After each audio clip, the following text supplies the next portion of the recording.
Welcome to Keto Life Support, where we make your keto life sustainable, fun, and low stress. I'm Kim Howerton, and I'll be coming to you weekly with some of my keto besties to bring you the practical, real-world keto advice that you need. Quick disclaimer, I am not a doctor, and even if we do have a doctor in the house from time to time, he or she is not your doctor, and nothing we say on this show should be taken as medical advice. Always check in with a trusted medical professional about your own personal medical concerns. Hello and welcome to Keto Life Support. This is Kim Howerton with episode number 188. And today we're going to talk about sustainability.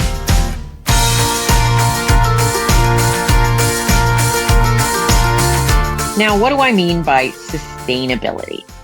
It's how easy your way of eating is for you to sustain. So we can sometimes think about food in terms of sustainability, in terms of resources, not, how good is it for the environment? And I'm not talking about that as much today. I'm talking about personal sustainability. Can you sustain the way that you are eating? This is something that I think is important to look at because a lot goes into answering that question.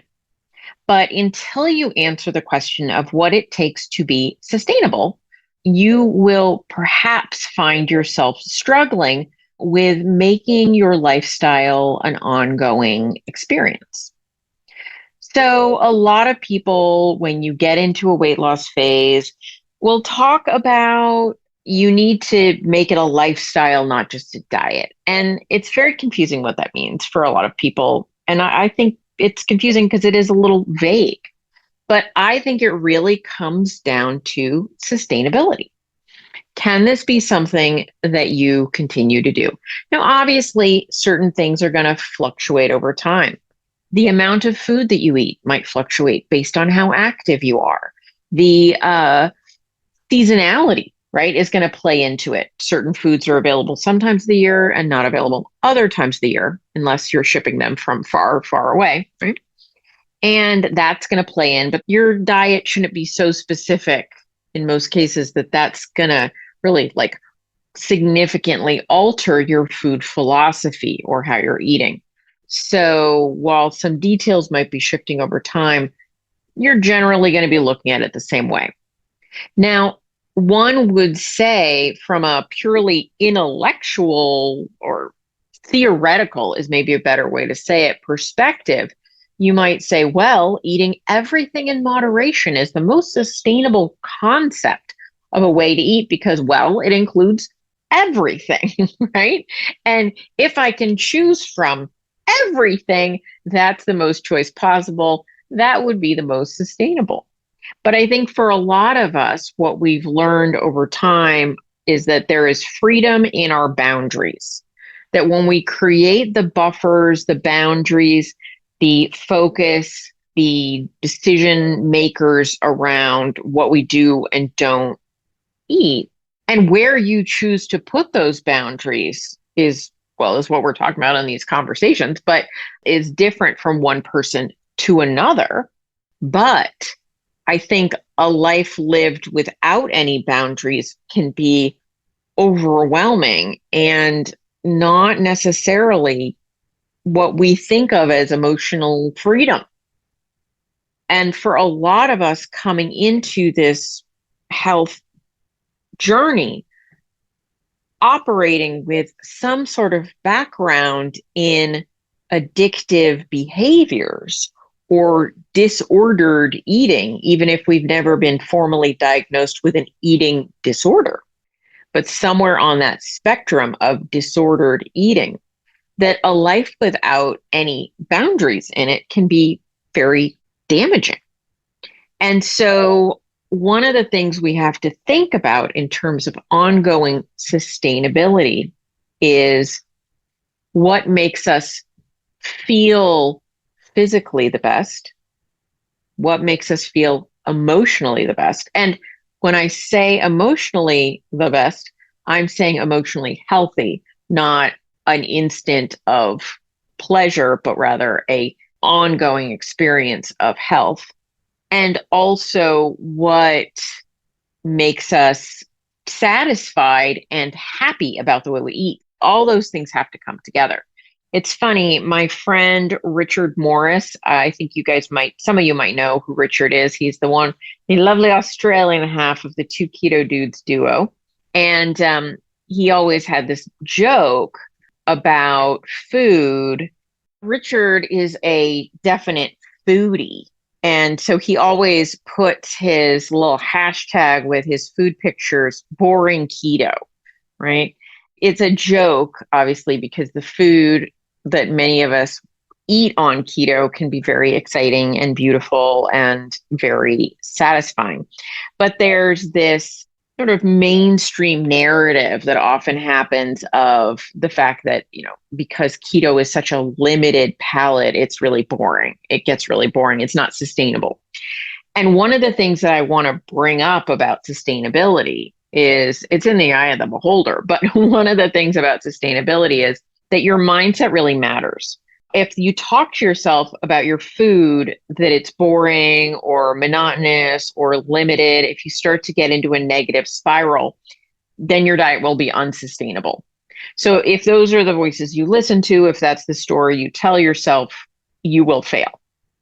However, people who find joy and pleasure and feel indulged, when they feel that sort of indulgence in their diet, that, oh, I get to have this, then they find that is a much more sustainable way to eat. Even if two people are eating the same thing and one person is like, oh my gosh, I get to have this. That's amazing. I'm such a lucky person. And the other person is like, oh, I hate that. This is terrible. Negative Nancy, right? The first person will be able to eat that forever and feel amazing. The second person, they're going to fall off. They're not going to continue. And it's really an attitude and a focus. Now, you can't just talk yourself into it. If you know you're lying to yourself, that's not going to work. You have to be telling yourself the truth. But you can't be a negative Nelly, Nancy, whatever, and enjoy sustainability of any type of food. Now, we can look to people who go on junk food diets. So like, Drew Manning, Fit to Fat to Fit guy. Anyway, he has done experiments a couple of times where he gained a bunch of weight, and he gained a bunch of weight often he's a fit dude, right? Gained a bunch of weight eating a bunch of junk food and then went back on healthy food to lose the weight. And he said, growing up and his experience of being a fit dude his whole life, he always thought that healthy food tasted great. And he liked quote unquote healthy food. The kinds of foods and I say healthy foods, like the kinds of foods he ate to stay in the body that he wanted to be in, right?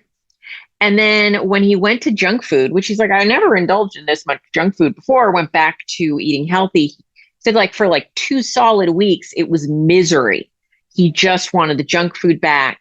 He didn't like the foods that he used to think were amazing because they weren't as much of like going to Disneyland in a bowl.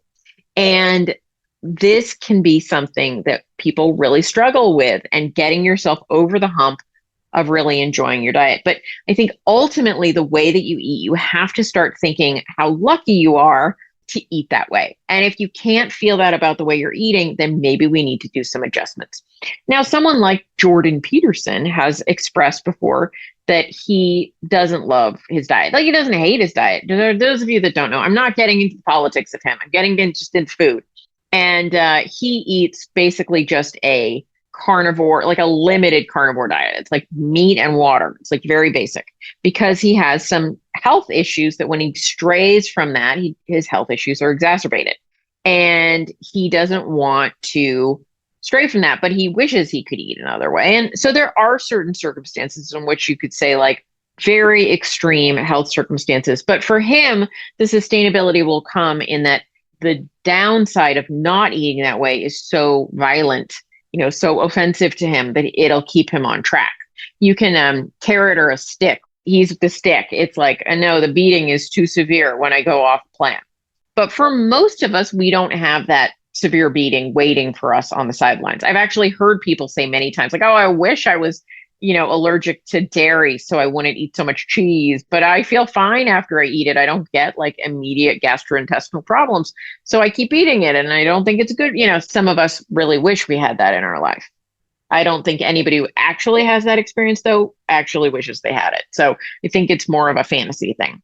But ultimately, you have to find the right path. And some of us are very much abstainers. Some of us are like, hey, though there is a part of me that wishes I could have these other things, it always goes off the rails. And so I don't have those things. And so my life works. And sustainability is about your whole life, not just indulging your food fantasies.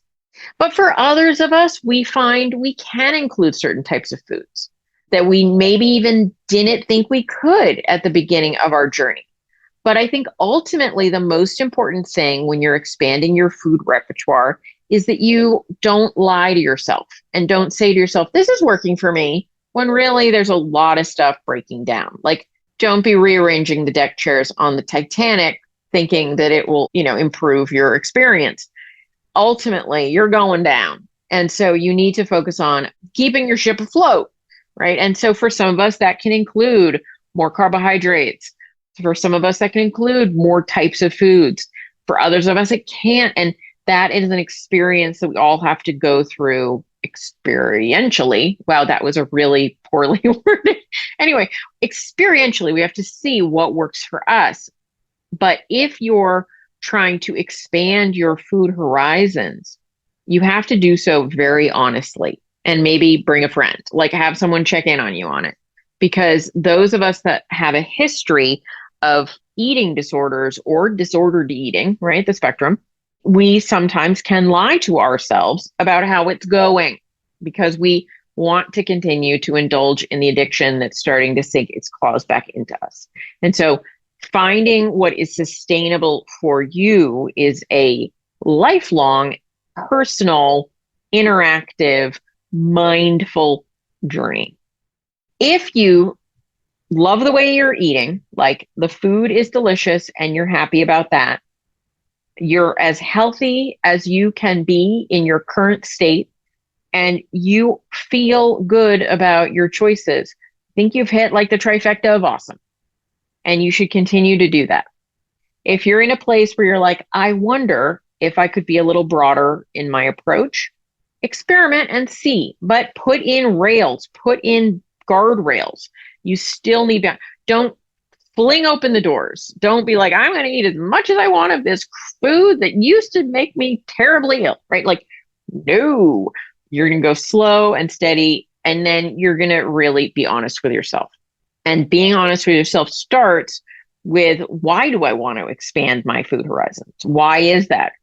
For me, my experience was the way that I was eating on my full high-fat keto approach stopped actually making me feel as wonderful as it used to make me feel. And I had to question, what way of eating would I find pleasurable and sustainable and get me more of the rewards that I was looking for, more weight loss, better digestion, feeling better, that I wanted to continue to experience. It shouldn't be around only being like, I want to bring back donuts, right? Like, if the food you're looking to reincorporate on a regular basis, it could objectively by most people be agreed upon as junk. And that's what's driving you towards changing the way that you might loosen your parameters. I would question that decision. Does that mean for some people, no one can bring a few of those things back in occasionally? I think you can actually, some people could eat some of those things some of the time, and it's not going to collapse their house of cards. But that desire for those foods, in my opinion, should probably not be the driving force behind your thoughts about the way that you want to move your diet. So ultimately, sustainability means more than I can eat everything I've ever wanted to. It's about living the full life that you want to live with the proper boundaries set in place, that your life remains as healthy and full and joyous as you want it to be. Not just about your life is about food, but that food fuels your life and is part of your overall health spectrum. All right, guys. I hope that was just like a little check-in on. I know I've talked about these topics a little bit in the past, but talking about as we get into this holiday season, some of us make decisions where we're like, I'm going to eat this thing that I don't usually eat. And I think that could be okay for some of you.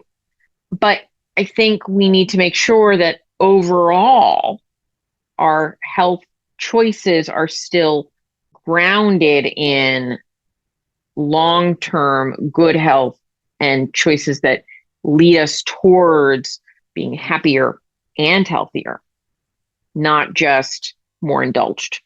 So just to piggyback what I just said a minute ago, some people can step outside and some people cannot. That's the meaning of the word some, right? Not all. And I just wanted to put it out there that there are probably going to be people in your sphere, people in your world who either are like more limited in their eating than you, and you can do a good thing by supporting them in the choices they want to make. Right? They're like, I'm carnivore, you're keto. As the keto person, be like, great, it's great that this person's carnivore. I'm going to support them on their journey and the choices they've made. And they're going to support me because we are both doing things from a mindful, conscious place. And then the people in your life who are like, I eat all the junk all the time, or like, live a little. You can be firm in your belief that you're doing what is right for you, and you can love them while not maybe supporting their decisions to eat a bunch of crap. And you can just say like, hey, food's not on the table for us to discuss this holiday. So I wanted to put this out there again so that you could have somebody maybe just talking a little bit of sense in your ear during this time when maybe you're like, I can totally handle all sorts of things. Maybe you can, but also doesn't mean anything bad if you decide not to. All right, talk to you soon. Bye-bye. Thank you so much for joining us for this episode of Keto Life Support. Want more information? Want show notes? Want to suggest a topic? Just head over to ketolifesupport.com. That's where all that kind of thing can go on. By the way, I have a request. If you could go to your podcast host and hit subscribe, we would really, really appreciate it. And what would be even more awesome is if you could write a review. And what would be even more awesome than that is if you could write like a really flattering review. Just asking, you do you. All right. So thanks so much for joining us. I'm thrilled that you're part of the Keto fam. Talk to you soon. Bye-bye.